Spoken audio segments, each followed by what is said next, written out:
Delhi university faculty of law के admission process एक तरीके से ख़त्म हो चुके हैं। तो सबसे ज़्यादा अगर बच्चों का एक क्वेश्चन है कि हमें हमारे लिए कौन सा सेंटर सबसे ज़्यादा बेटर रहेगा। Faculty of law Delhi university में 3 सेंटर हैं, LC1, LC2 और CLC। तो सबसे बड़ा क्वेश्चन है कि हमारे एडमिशन तो बच्चों के कहना है कि एक तरीके से पूरे हो चुके हैं और कॉलेज अभी ओपन भी नहीं हो रहा है और अलॉटमेंट लिस्ट भी नहीं आ रही है। तो इसकी कोई अभी ऑफिशियल नोटिस नहीं आया है कि कॉलेज ओपन आपका अलॉटमेंट लिस्ट क्यों नहीं आ रही है। मे बी उसको पास होने में थोड़ा टाइम लग जाता है, इसलिए नहीं आ पा रही है, क्योंकि तीनों सेंटर के डीन होते हैं, उनको साइन वगैरह करने होते हैं, उसके बाद ही अलॉटमेंट लिस्ट आती है। अब हम लोग बात करते हैं सबसे बड़ी प्रॉब्लम की जो बच्चे फेस कर रहे हैं कि अगर उनके प्रेफरेंस के हिसाब से उनको अगर जो उन्होंने जैसे कि किसी बच्चे ने CLC को प्रेफर किया सबसे पहले, क्योंकि आपने जब फॉर्म फिल किया होगा तो 3 प्रेफरेंस आपने दी होंगी। अगर आपको फर्स्ट नंबर का नहीं मिलता है तो आप क्या करेंगे इसके लिए, क्या चेंज होना अलाउ है कि नहीं है। तो चेंज होने का ऑप्शन तो नहीं होता है, जो प्रेफरेंस आपने दी है, जो आपको अलाउट किया जाता है वही अलाउट आपको रहता है सेंटर।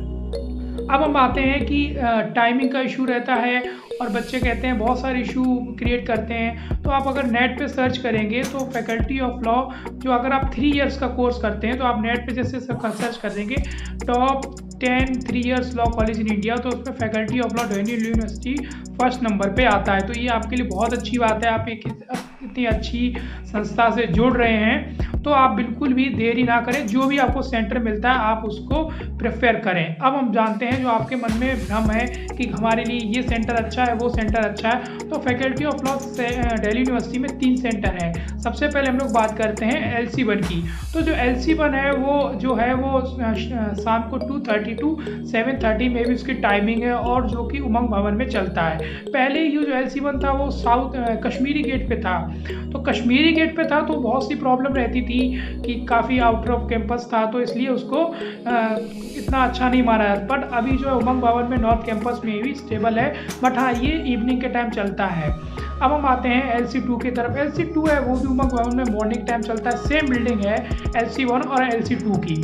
तो हम लोग देखते हैं कि जो LC1 LC2 की सेम बिल्डिंग है, तो उसकी जो LC2 के टाइमिंग है वो 8:30 to 2 होती है। मे बी वो 1 o'clock पे 1 पे ही कॉलेज छूट जाता है, किसी किसी क्लासेस 2 बजे तक चलती हैं, तो आपको देखना। और फिर उसके बाद आते हैं कि सब जो कॉलेज है CLC सेंट्रल लॉ सेंटर, ये बहुत ही ज़्यादा सबसे ज़्यादा ओल्ड जो है फैकल्टी में तो यही है, तो इसके लिए इसको ज़्यादा प्रेफर किया जाता है। क्योंकि पहले क्या था, ये दो जो LC2 था वो था साउथ एक्स में, LC1 था कश्मीरी गेट पे, तो कुछ साल पहले ये सब एक दूसरे दूर दूर थे, पर अभी सारे एक ही जगह हैं। और CLC है वो स्टार्टिंग से ही कैंपस में रहा है, नॉर्थ कैंपस पर है, तो इसमें मॉर्निंग 8:30 to 4:30 में भी 4 तक क्लासेस चलती हैं, तो इसलिए लोग इसको ज़्यादा प्रेफर करते थे और ज़्यादा इसको वैल्यू स्टार्टिंग से ही दी जा रही है। हम लोग आते हैं कि तीनों में डिफरेंस क्या है, तीनों के इंफ्रास्ट्रक्चर के बारे में बताइए। तो जो LC1 है, आप CLC इसकी बिल्डिंग देख सकते हैं, बहुत ही ज़्यादा ओल्ड बिल्डिंग है, मे भी इसको चेंज करने का सोच रहे हैं, बट अभी तक तो यही इसी में क्लासेस चल रही हैं। और जो LC1 और LC2 की आप बिल्डिंग देख सकते हैं, काफ़ी ज़्यादा इंफ्रास्ट्रक्चर अच्छा है, नई बिल्डिंग है, LC1 और LC2 की सेम बिल्डिंग है। अब हम लोग बात करते हैं कि दूसरी चीज़ आती है लाइब्रेरी किसकी अच्छी है। तो तीनों सेंटर में आपको प्रेफर करूंगा लाइब्रेरी है, पर हाँ CLC की लाइब्रेरी है वो, और LC1 की लाइब्रेरी काफ़ी अच्छी है। LC2 की लाइब्रेरी अब इंक्रीज़ की जा रही है, डे बाई डे वो भी इंक्रीज होती जाएगी। अब तीसरी चीज़ आती है लॉ के लिए सबसे बड़ी चीज़ आती है मूट कोर्ट। मूट कोर्ट जो है वो तीनों सेंटर में है, आपके तीनों सेंटर में मूट कोर्ट सोसाइटी है और मूट कोर्ट है, उसके लिए आप बिल्कुल भी परेशान ना हो। अब सबसे एक चीज़ आती है, बच्चे बोलते हैं इस CLC में या फिर LC1 LC2 में टीचर्स का क्या है। तो आपको बता दूं, टीचर्स जो अपॉइंट होते हैं वो एक ही जगह से अपॉइंट होते हैं और वे time by time teachers change होते रहते हैं। तो आपको बता देना चाहिए कि टीचर्स में ऐसा कोई चेंजमेंट, किसी में LC1 में भी टीचर अच्छे हैं, LC2 में कुछ टीचर अच्छे हैं, कुछ CLC में भी अच्छे हैं। अगर आपको लगता है आपको कोई टीचर है वो आपको अच्छा सब्जेक्ट और अच्छे से करना है, तो आप दूसरे LC1 के हैं तो LC2 में भी जाके और टीचर से आप परमिशन लेके उसमें क्लास क्लास अटेंड कर सकते हैं, जैसे कि 3 इडियट मूवी में होता है। वहाँ पे भी कोई पूछता नहीं है, तो यहाँ पर भी आप परमिशन लेके क्लास अटेंड कर सकते हैं। अब आता है कि अगर आप यूपीएससी वगैरह की प्रिपरेशन करते हैं, तो मैं आपको बताऊंगा यूपीएससी वगैरह का प्रिपरेशन करते हैं तो LC1 और LC2 आपके लिए थोड़े बेटर रहेंगे, क्योंकि यहाँ पे क्लास जैसे LC1 है वो शाम को 2:30 to 7:30 चलता है। तो आप यूपीएससी प्रिपरेशन कर रहे हैं तो आप अपना ऑप्शनल सब्जेक्ट लेके प्रिपरेशन कर सकते हैं और मॉर्निंग में कोचिंग कीजिएगा, आपको पढ़ने के लिए एक सफिशियंट टाइम मिल जाता है।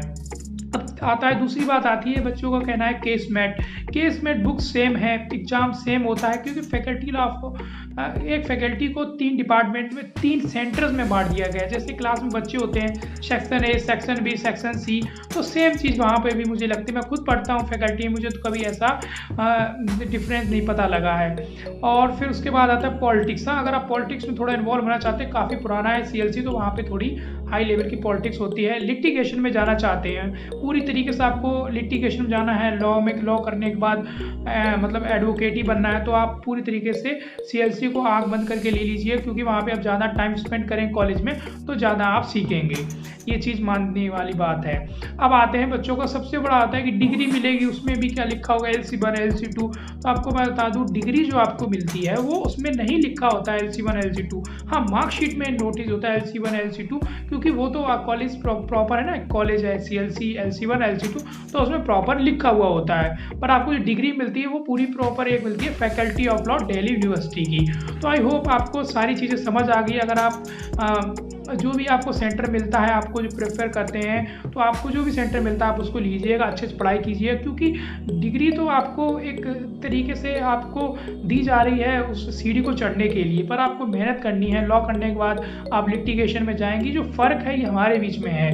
बाहर आप जब भी इंटर्नशिप के लिए जाएंगे, जॉब के लिए जाएंगे, तो आप हमेशा बोलते हैं faculty of law Delhi university के स्टूडेंट हैं। ओके, तो कोई प्रॉब्लम नहीं है, आपको जो भी सेंटर मिलता है आप वो सेंटर लीजिएगा, अच्छे से पढ़ाई कीजिएगा।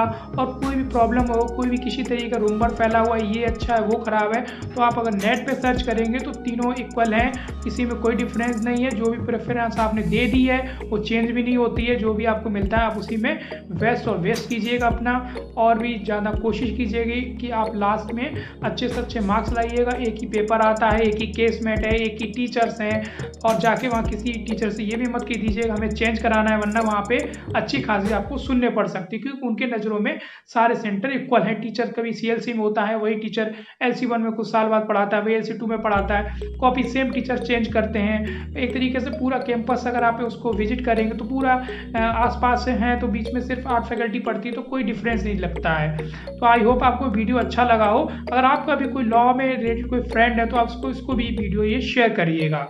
और हाँ, लॉ से जुड़े रहने के लिए और नई जो भी रिलेटेड अपडेट आने के लिए मैं वीडियो को बनाते टाइम टू टाइम अपडेट करता रहता हूँ। तो आप पहले हमारे चैनल को लाइक कर दीजिएगा वीडियो को अगर अच्छा लगा हो तो, और हाँ, चैनल को सब्सक्राइब जरूर कर दीजिएगा।